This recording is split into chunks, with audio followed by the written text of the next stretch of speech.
तो भाई आप ज़ीरो ही गिनते रह जाएंगे, इतना कार्गो आता है इसमें और इतने पैसे कमा के देता है ये जहाज़।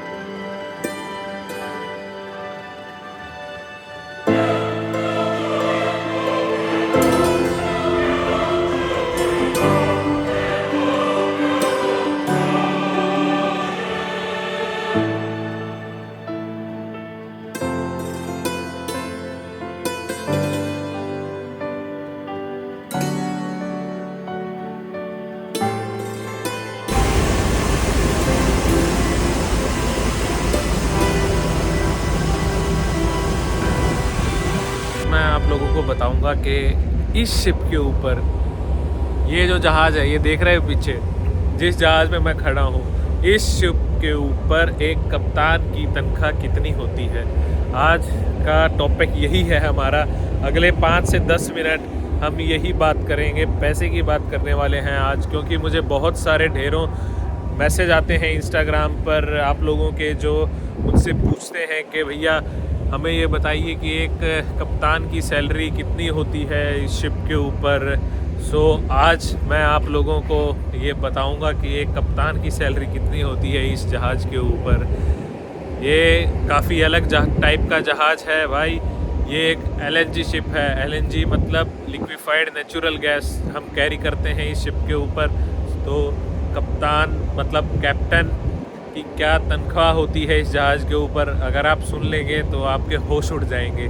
सो वीडियो में बने रहिएगा। अगले 5 से 10 मिनट लूँगा सिर्फ आपके, और हो सकता है मेरी बातें सुनकर आप थोड़ा मोटिवेट होंगे और एक शिप पर काम करने की इच्छा आप में भी जागेगी और इस फील्ड को आप अपना कैरियर चुनेंगे। सो स्टार्ट करते हैं। सो कैप्टन की सैलरी भाई, सैलरी हर किसी को पैसा ही चाहिए, बिल्कुल चाहिए भाई। पैसे के लिए ही हम यहाँ पर शिप पर काम कर रहे हैं। सबको लगता है कि बहुत पैसा कमाते हैं हम लोग जो दरिया में काम करते हैं, लेकिन ऐसा नहीं है, और ऐसा है भी, दोनों ही चीज़ें हैं। आज मैं आपको बताता हूँ कि ऐसा क्यों है और ऐसा क्यों नहीं है। कैप्टन जो होता है वो शिप के ऊपर सबसे बड़ी रैंक है, सबसे ज़्यादा रिस्पॉन्सिबिलिटी वाली रैंक होती है कैप्टन की शिप के ऊपर। और एक कैप्टन के अंडर ढेर सारे ऑफिसर्स और ढेर सारा क्रू होता है। आप लगाइए कम से कम इस जहाज़ के ऊपर प्रेजेंटली आज हम 35 लोग काम कर रहे हैं इस शिप के ऊपर। 35 पर्सन्स का क्रू है इस शिप के ऊपर, और उनके ऊपर एक सरदार है। सरदार मतलब एक कप्तान है। सो एक कप्तान के अंडर 35 लोग हैं और कप्तान को मिला के टोटल 36 लोगों का स्टाफ है, क्रू है इस शिप के ऊपर। ये देखिए, ये यहाँ से आगे का डिस्टेंस लगभग कितना है, 250 मीटर। चेक करता हूँ मैं यहाँ पर, 250 नहीं तो 240 समथिंग है यहाँ से डिस्टेंस। सो जी हाँ, 240 मीटर है डिस्टेंस यहाँ से आगे का, एकदम फॉरवर्ड का। बिल्कुल वो देखिए यहाँ पे 240 मीटर, और पीछे वहाँ तक है और 60 मीटर। सो टोटल 300 मीटर लंबा ये जहाज़ है। आगे से लेके पीछे तक पूरी लंबाई 300 मीटर है। अब आप देख लीजिए, आप एक 400 मीटर का ट्रैक होता है हमारा, तो उसका थोड़ा सा छोटा कर देंगे तो 300 मीटर कितना बड़ा हो जाएगा। तो कितना बड़ा शिप है ये, और इसकी चौड़ाई है 55 मीटर। जी हाँ, चौड़ाई है इसकी, 50 मीटर चौड़ाई है, 55 नहीं है, 50 मीटर चौड़ाई है। तो कितना बड़ा जहाज़ है ये, कितनी कैपेसिटी है, कितना कार्गो कैरी कर सकते हैं हम इसके। अगर आप हिसाब लगाने जाएंगे कि कितनी LNG क्वांटिटी आती है, कितना कैरी करते हैं हम इसमें, और कितने पैसे का वो कार्गो है, तो भाई आप ज़ीरो ही गिनते रह जाएंगे, इतना कार्गो आता है इसमें और इतने पैसे कमा के देता है ये जहाज़। तो ऑब्वियस सी बात है, इस जहाज़ में काम करने वाले लोगों की तनख्वाह भी काफ़ी अच्छी होने वाली है। मैं आज यहाँ पर सिर्फ ऑफिसर्स की और इंजीनियर्स की बात करने वाला हूँ, जिसमें कैडेट्स और ट्रेनी इंजीनियर्स भी इंक्लूडेड है। मैं यहाँ पर क्रू की बात नहीं करूँगा आज, क्रू की बात मैं किसी और वीडियो में बता दूँगा आप लोगों को। लेकिन जनरली क्रू का एक डिस्क्रिप्शन बता देता हूँ मैं कि कितनी सैलरी रहती है क्रू की इस जहाज़ के ऊपर। इंडियंस बहुत कम हैं इस इंडस्ट्री में अभी फ़िलहाल। जो एक LNG इंडस्ट्री है उसमें भारतीय लोग बहुत कम हैं, गिने चुने जहाज़ होते हैं। क्योंकि अगर आप गूगल पर भी जाके सर्च करेंगे कि भाई टोटल कितने जहाज़ हैं दुनिया में एक एलएनजी कैरियर्स, तो बहुत कम जहाज़ हैं दुनिया में एलएनजी कैरियर्स, तो इसीलिए उनके ऊपर एम्प्लॉयमेंट भी, जॉब मिलना भी काफ़ी मुश्किल होता है।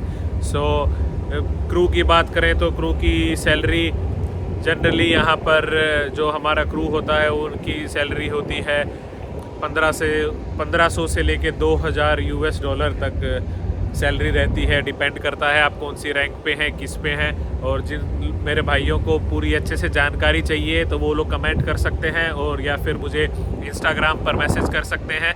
मैं डिटेल में आप लोगों को बता दूंगा कि कितनी कुछ सैलरी रहती है एक एलएनजी कैरियर पर क्रू की। और उसके बाद बात शुरू करते हैं हम सबसे पहले हमारे कैडेट्स की, ट्रेनीज़ की, जो सबसे नीचे वाली रैंक होती है शिप के ऊपर। सो कैडेट्स की रैंक सैलरी जनरली होती है यहाँ पर $700, 700 से $750 यूएस डॉलर कैडेट्स की सैलरी रहती है।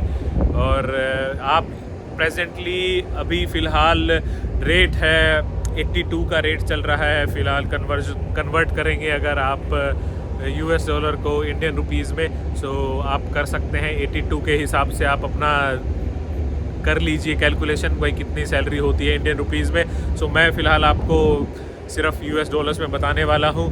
सो कैडेट की तनख्वाह है भाई यहाँ पर 700 से $750, और एक कैडेट की बेसिक मिनिमम एज अगर आप लगाएंगे तो एक कैडेट की उम्र होती है 20 से 22 साल के बीच में। एक कैडेट जहाज़ पर आता है, ट्रेनिंग लेता है, तो उस समय अगर आप $700 कमा रहे हैं अपनी कैडेटशिप के दौरान, तो मैं कहूँगा कि एक बहुत अच्छी इनकम कमा रहे हैं आप। चाहे आप आज का सिनेरियो लेंगे, आप आज की सिचुएशन लेंगे, कितनी ही चाहे महंगाई हो कुछ हो, लेकिन 20-22 साल की उम्र में $700 से $800 कमाना कोई आसान बात नहीं है। कैडेट या फिर आप कहें ट्रेनी मरीन इंजीनियर, टीएमई बोलते हैं हम, सो दोनों की लगभग सैलरी सेम रहती है 700 से 800 यूएस डॉलर तक। कैडेट के बाद बनते हैं, एग्ज़ाम वगैरह देंगे, एक्सपीरियंस लेंगे, उसके बाद अगली पोस्ट आती है यहाँ पर थर्ड ऑफिसर की।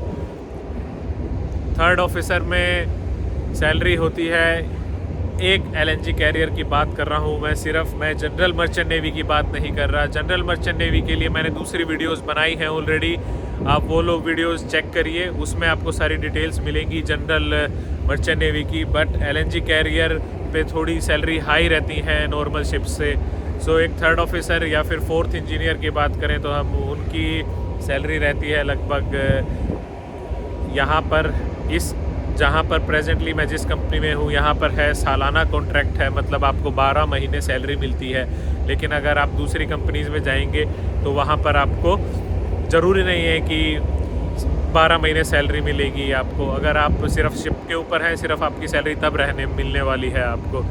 सो एक थर्ड ऑफिसर की या फोर्थ इंजीनियर की सैलरी रहती है इस जहाज़ के ऊपर, एलएनजी कैरियर के ऊपर, लगभग 4 से 5 हज़ार यूएस डॉलर तक। डिपेंड करता है कि आप कितने नए हैं, कितना आपका एक्सपीरियंस है। तो 4 से 5 हज़ार यूएस डॉलर को आप अपने इंडियन रुपीज़ में कन्वर्ट करेंगे तो आपको पता चलेगा कि एग्जैक्ट कितनी सैलरी है इंडियन रुपीज़ में। एंड उसके बाद प्रमोशन मिलता है तो हम बनते हैं आगे second officer. So third engineer और सेकंड ऑफिसर की सैलरी लगभग सेम होती है, जो कि होती है इस टाइप के जहाज़ पर, एलएनजी पर, लगभग 6000 से 8000 यूएस डॉलर तक सैलरी रहती है एक सेकंड ऑफिसर या थर्ड इंजीनियर की। डिपेंड करता है सेम फिर आपके पास कितना एक्सपीरियंस है और आपके पास कितने साल से एक कंपनी में काम कर रहे हैं, आपके पास नेक्स्ट रैंक का लाइसेंस है या नहीं है। सो इन चीज़ों पर ये वेरी करता है। और सो टोटल सैलरी है लगभग 6000 से 8000 यूएस डॉलर्स तक। सो उसके बाद प्रमोशन होती है और एक सेकंड ऑफिसर बन जाता है चीफ ऑफिसर, और एक थर्ड इंजीनियर बन जाता है सेकंड इंजीनियर।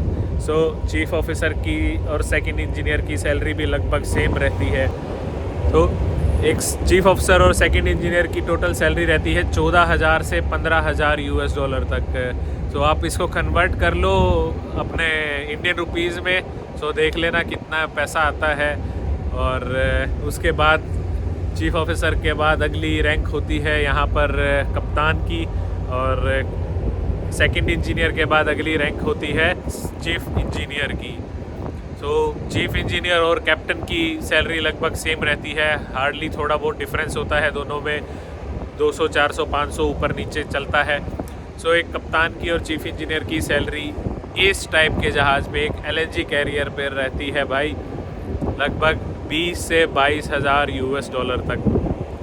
वो वेरी करेगा आप कितना एक्सपीरियंस है आपके पास, कितने साल हो गए हैं आपको शिपिंग में, कितने साल आप उस कंपनी के साथ हैं, और इस टाइप की चीज़ों पर। तो 20 से 22 हज़ार US$ आप कैलकुलेट करेंगे तो आपको पता चलेगा इंडियन रुपीज़ में कितनी होती है। सो लगभग मैं आपको बताता हूँ, अगर 20,000 भी हम पकड़ के चलें कि 20,000 सैलरी है महीने की, और 80 का भी रेट हम लगाएं कि भाई इंडियन रुपीज़ में कन्वर्ट करने के लिए US$ का 80 रुपीज़ लेते हैं। वैसे तो फ़िलहाल 82 है, लेकिन हम लोग रफली कैलकुलेशन करते हैं। सो 20,000 into 80 it will become 16 lakh rupees, 16 lakh रुपए पर महीना एक शिप का कप्तान कमाता है। होश उड़ गए ना, हाईएस्ट पेइंग जॉब है मुझे लगता है भाई ये कप्तान के लिए। लेकिन ये एक जनरल मर्चेंट नेवी की बात नहीं कर रहा मैं सिर्फ आपको LNG कैरियर के ऊपर बता रहा हूँ कि कप्तान की कितनी सैलरी होती है। 16 लाख रुपए, 16 से 17 भी हो सकता है, 17 से 16 से कम भी हो सकता है थोड़ा, वो जैसा कि मैंने पहले बताया कि एक्सपीरियंस पर और कितने पुराने हैं आप कंपनी में उसके हिसाब से भी थोड़ा बहुत वेरी करता है। लेकिन ये जनरल है कि भाई 20 से 22 23 24 हज़ार US$ तक आपकी सैलरी रहती है। दूसरी चीज़, एक और चीज़ बता दूं कि ये जो सैलरी मैं बता रहा हूँ ये आपको सिर्फ केवल ऑन बोर्ड मिलने वाली है। ऑन बोर्ड मतलब जब आप जहाज़ के ऊपर काम करेंगे उस टाइम ये सैलरी आपकी रहेगी।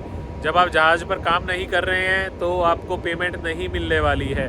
लेकिन कुछ एक कंपनीज़ हैं जो आपको पेमेंट करती हैं जब आप घर पर हैं तब भी, लेकिन वो ओवरऑल बात उतनी ही पड़ती है कि भाई अगर आप जहाज़ में तो भी वो ज़्यादा दे देते हैं उस टाइम पे, और जब आप घर पे हैं तो थोड़ा कम रहता है, तो बैलेंस आउट हो जाता है। सो बेसिकली हम बात कर रहे हैं सिर्फ जब हम काम कर रहे हैं शिप के ऊपर उस टाइम की। सो उस टाइम एक कप्तान की सैलरी है 16 लाख रुपए, जी हाँ, रुपीज़ में बता दिया, और US$ में 20 से 22 हज़ार US$। सो अगर मेरे भाइयों, मेरे दोस्तों, अगर आप लोग भी इतना पैसा कमाना चाहते हैं तो भाई उसके लिए तो आपको जहाज़ के ऊपर कप्तान बनना पड़ेगा, और कप्तान बनना इतना आसान नहीं है। पिछले 10 साल हो गए हैं मुझे इस इंडस्ट्री में, मर्चेंट नेवी में, और अभी तक मैं सिर्फ एक सेकंड ऑफिसर बना हूँ। स्टिल बहुत दूर जाना है, लगता है अगले 10 साल और लगेंगे मुझे कप्तान बनने में। बाकी उसकी मर्ज़ी, देखते हैं आगे क्या होने वाला है। बट भाई काफ़ी मेहनत लगती है, काफ़ी कुछ सेक्रीफाइस करना पड़ता है आप यहाँ पर अगर आपको शिप पे काम करना है और पैसे कमाने हैं तो। लेकिन जी हाँ, एक फाइनेंशियल सिक्योरिटी रहती है, आप लोग अपनी फैमिली को अच्छी लाइफ दे सकते हैं उसमें, नो डाउट। और ये सब पैसा, एक चीज़ और बता देता हूँ, ये सब पैसा आपको टैक्स फ्री मिलता है, इसके ऊपर आपको कोई टैक्स पेमेंट नहीं करनी होती है।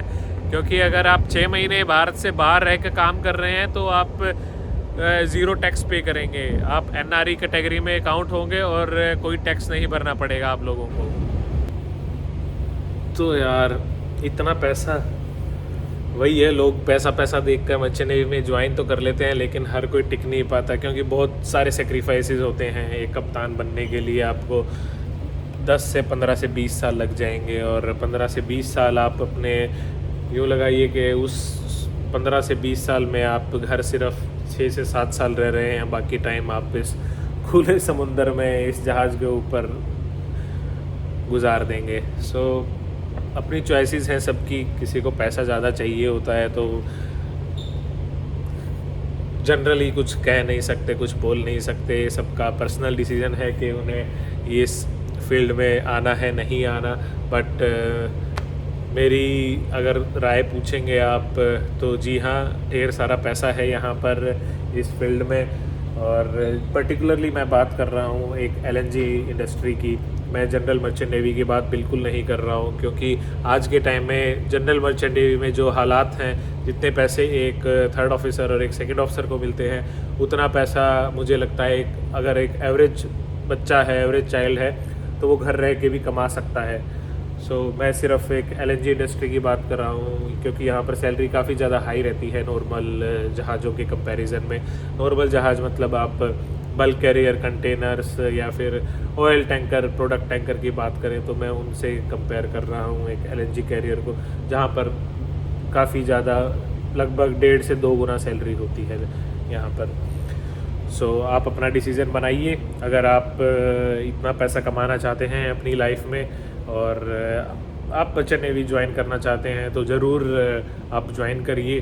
कैसे ज्वाइन करना है, कौन से इंस्टीट्यूट ज्वाइन करने हैं, मैंने वीडियोस बना रखी हैं, आप वीडियोस को चेक करिए, देखिए।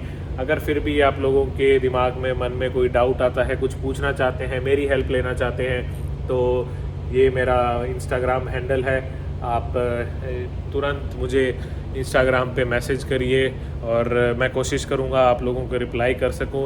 इनफैक्ट आप इस वीडियो में भी कमेंट कर सकते हैं और मैं कोशिश करूँगा हर एक कमेंट का रिप्लाई करूँ और आप लोगों को और जागरूक करूं और जितनी ज़्यादा इन्फॉर्मेशन हो सके वो दे सकूं, मैं आप लोगों को और बता सकूं LNG इंडस्ट्री के बारे में, मर्चेंट नेवी के बारे में, कैसे एक शिप पर ज्वाइन करना है, क्या काम करना है शिप के ऊपर। जो भी सवाल, किसी भी टाइप का सवाल आपके मन में है, कौन से कॉलेजेस में एडमिशन लेना है, ज़ीरो से कैसे स्टार्ट करना है। बेसिकली आप नए स्टूडेंट हैं, 12वीं आपने पास किया है, 10वीं पास किया है आपने, तो आप कैसे जहाज़ के ऊपर आके काम कर सकते हैं और अपनी एक नई ज़िंदगी स्टार्ट कर सकते हैं यहाँ से। उससे रिलेटेड कुछ भी आप लोगों को पूछना है तो भाई तुम्हारा जहाजी दोस्त है यहाँ पर, आप मैसेज करिए, कमेंट करिए, मैं उनके रिप्लाई करूँगा। और वीडियोस को ज़रूर शेयर करो अपने दोस्तों के बीच में और उन्हें बताओ, जागरूक करो उनको भी, अपने फैमिली को दिखाओ, फ्रेंड्स को दिखाओ भाई, और उन्हें भी बताओ कैसे शिप चलता है, क्या काम होता है, कितनी तनख्वाह होती है और लाइफ कैसी होती है, सबसे ज़्यादा इम्पोर्टेंट है। चैनल पर बाकी वीडियोस भी आप लोग चेकआउट करो यार, और अपने दोस्त को ऐसे ही प्यार बनाए रखिए। मैं भी लूँगा आपसे अब अगली वीडियो में, तब तक के लिए